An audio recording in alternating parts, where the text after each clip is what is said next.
What's going on, my friends? Cubs fan Han here for yet another top 25 video. My favorite video that we do every single month, where I have a committee of pollsters. I've got 100 pollsters that are experts in this game, and every single month they cast their vote on who the best 25 characters are in this game. Now, if you're new to this list, this is not a best all-around single-use character. This is at their best characters in the game. So for example, Jedi Revan, he might not work very well by himself in a team of separatists, but in the right synergy, he's absolutely fantastic. And so we're considering all of these characters at their best, and in every single game mode, everything from raids to Grand Arena to Squad Arena. And so without any further ado, let's get to that list. Starting with number 25, we have got Emperor Palpatine, the never gone Emperor Palpatine. Number 24 is Jolie Bindo.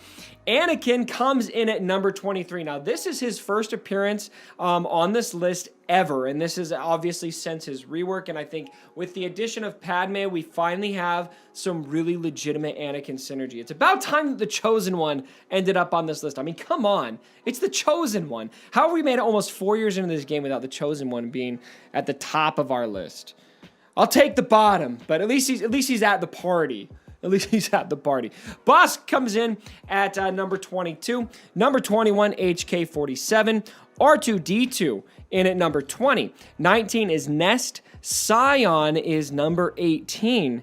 And then we've got BB-8 at number 17, and 16 is Bastila Shan, the light side version of Bastila. And so, looking over this list, one of the biggest takeaways to me right away is that Darth Scion has dropped 4 spots from last month. Last month he was in at number 14, and now he's sitting at number 19. Number 18. This is a big drop for him, and based on the way that the game has moved, I feel like Treya's significance is just depleted and depleted and depleted, and Scion is still part of one of the best teams in the game. Don't get me wrong. I'm not sure if 18 makes sense for him. I feel like BB-8 is a better character. Scion is a better character than BB-8 is.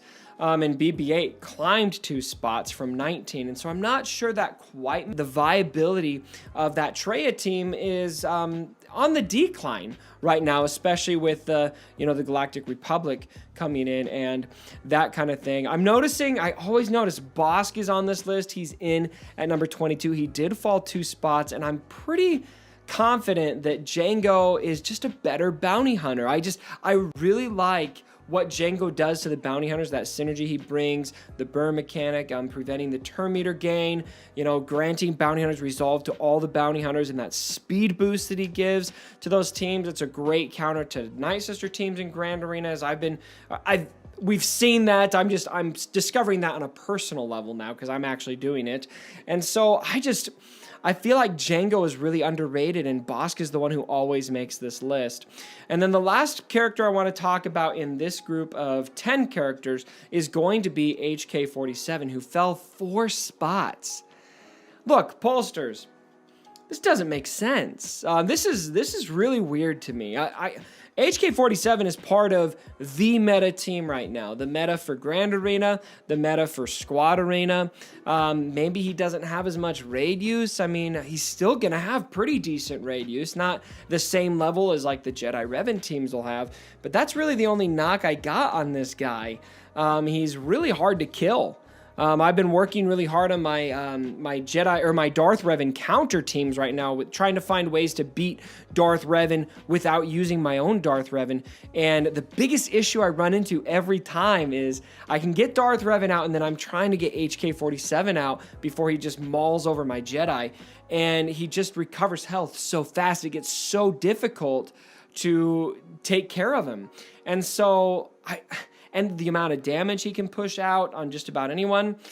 I think they got this one wrong. I think HK47 is a top 15 character right now. I don't think he's necessarily top 5, but definitely top 15 in my view. He's sitting at 21. I think they did HK47 wrong this month, ladies and gentlemen. I think they did him wrong. All right, moving on to the next group of 5. We got 15 through 11. Nihilus comes in at number 15. He's down 2 spots. General Kenobi in at number 14. He actually was able to climb a couple spots. I'll talk about why I think that is in a second. C-3PO, on the other hand, fell 2 spots. He's in at number 13.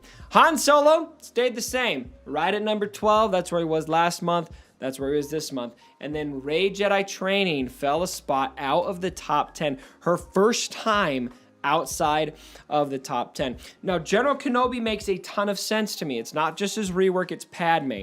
And not to mention that General Kenobi, some people are still finding use for General Kenobi as a tank in Darth Revan teams. I mean, it's just crazy to me. General Kenobi is like that guy. He just never goes away. Since the beginning of this list, he was our first ever #1 character when we first did this list way back in July 2017, almost 2 years ago now.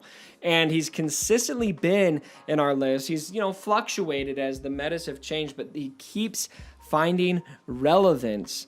And he's had a rework, but the rework is more of a tune-up. It didn't drastically change his kit. It did give him a Zeta, gave him more synergy with Snips and Anakin. But ultimately, I mean, it's General Kenobi, with or without that rework. I think he's hitting the spot. He's such a viable, strong character to have. And the introduction of Padme is definitely adding to his viability in the present game. C-3PO is a bit interesting to me, in contrast, because C-3PO is a fantastic raid character. He's part of that Raid Jedi training team. A lot of people are utilizing him in that team, or sorry, the Padme team, I should say. I'm confusing those two in my mind for some reason. Maybe it means something. Maybe it means that Raid Jedi training is related to Padme. We'll have to wait and find out in Rise of Skywalker. But anyway, C-3PO, he works so well on that team, and so I feel like his viability expanded this month and not diminished. Now, I understand him dropping maybe 1 spot to make way for Padme, who's going to be sitting above him, spoiler alert. But 2 spots doesn't make sense to me as much. Maybe I'm getting too nitpicky. All right, looking at numbers 10 through 6. Number 10 is Padme Amidala. Her first time being considered on this list, and she jumped straight to number 10. Very impressive. Chewbacca stayed the same at number 9, along with Traya, who's also in at number 8 this month. Grand Admiral Thrawn is in at number 7. I'm going to talk about this. And then we've got Yoda in at number 6. Thrawn got robbed. I'm just saying it.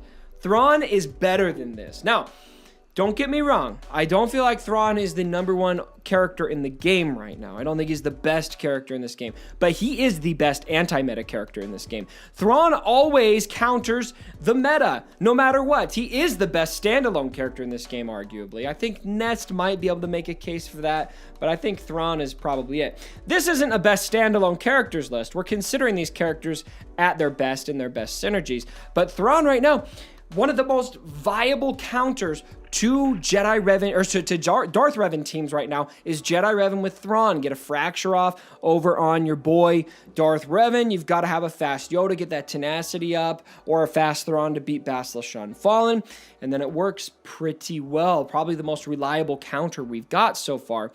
So to me, Thrawn dropping 3 spots, doesn't sit well with me. And there's not a new character above him. Padme's below him, so you can't use that excuse. He just fell on the list. And to add more to this, the pollsters that I have voting on this, I see their conversations. We got a Discord server. We're constantly talking, yelling at each other, debating, all of that. And I'm telling you, there's a lot of Thrawn fans in that group. And so I'm surprised. I'm surprised that they put him this low. Maybe it's my own bias coming through for Thrawn, and maybe my pollsters are just able to see through their own biases.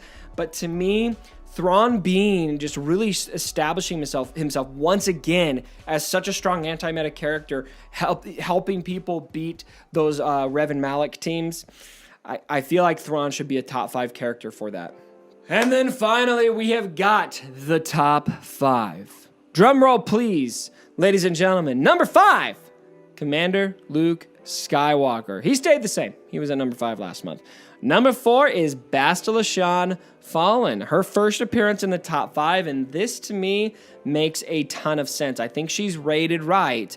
And I think that last month, I talked about last month how I felt like she would be on the rise because it was slowly evident that Basilisk Fallen was the driver of what made it so hard to beat those Revan teams, those Darth Revan teams, especially for the mirror match. A lot of it just comes down to who's Basilisk Fallen gets those debuffs out first. That's the team that's probably going to win.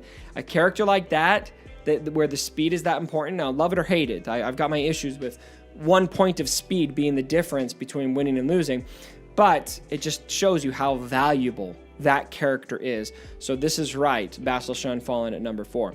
And then the top 3. Will it stay the same? Darth Malak is at number 3, just like he was last month. Jedi Revan in at number 2, and Darth Revan stays at number 1. So the top 3 stayed exactly the same. And I almost feel like it's wrong. I think Jedi Revan might need to be rated below Darth Malak. Now, if I'm honest with myself, maybe they should be tied. And the pollsters were very close. The point spread was very close for Jedi Revan and Darth Malak. And so there was a while I was following the votes live where Malak was the number 2. But then we got enough votes that tilted the scales to put him back at number 3. But to me, probably what takes this over the edge. So Darth Malak is just without Darth Malak, Darth Revan teams are so much easier to beat. And so I feel like they kind of go hand in hand. But Jedi Revan, you got to consider his whole viability here. If we're just looking at Squad Arena, then it's number 1 Darth Revan, number 2 Darth Malak, number 3 Basilisk Fallen. That would be what it is if it's just Squad Arena, but it's so much more than that. We're looking at Grand Arena, we're looking at raids, and nobody has more raid viability than Jedi Revan. I mean, the amount of damage that he can do in the Heroic Sith raid is very valuable. Now, Cubs, the Sith raid's old. It's old news. Who cares? Well, a lot of people care, especially those of you who want to get that Gear 12 Plus on your Basilisk Fallen so she can go first. And so it kind of compounds on itself, that raid viability, because having, that extra damage to take yourself to the top 10, have a better chance at getting those, those solid RNG numbers for the good gear, it's really important. So I think I kind of go back and forth on it, but I can respect at a minimum that Jedi Revan is at number 2 because he just has so much all-around viability. All right, my friends, I hope this video was helpful for you. Do you like this list, and what would you change on it? Submit your top 25 ballot below, and I would love to see it. If you guys enjoyed the video, give it a thumbs up, and I'll keep making them. And if you didn't, leave some feedback down in the comments below, and I'll try to do better. You guys will do that anyway. I always trust you guys to give me good, solid feedback. Thanks again for joining me for the video, my friends, and as always, my brothers, don't forget my dead body. Sorry about the mess.